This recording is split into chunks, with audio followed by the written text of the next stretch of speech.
Il-kumpanija Arriva bdiet topera madwar sentejn ilu, dakinhar tal-inawgurazzjoni Austin Gatt kien qal hekk. Għada is-servizz jibda u għada is-dinja titbiddel dak li għandu x'jaqsam it-trasport Malta. Iż-żmien tal-bużullotti għadda.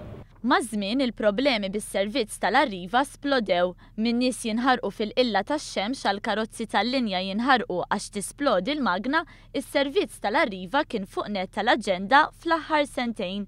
F'messaġġ fuq Twitter il-Prim Ministru Joseph Muscat qal li d-diżastru fit-trasport pubbliku huwa eżempju ċar tal-legat li wired dan il-Gvern, għalhekk il-Gvern se jaħdem qattih biex itejjeb is-servizz li jixraqlu l-poplu Malti.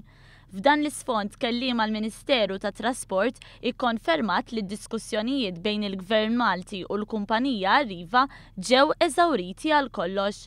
Għalhekk ġie deċiż li fl-ewwel kwart tas-sena d-dieħla l-Arriva ma tibqax responsabbli tat trasport pubbliku.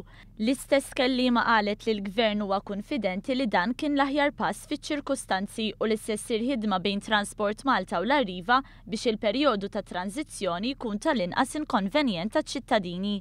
Fi stqarrija l-General Workers Union ħabbret li t-tnejn ser tiltaqa' mal-Ministru Joe Mizzi.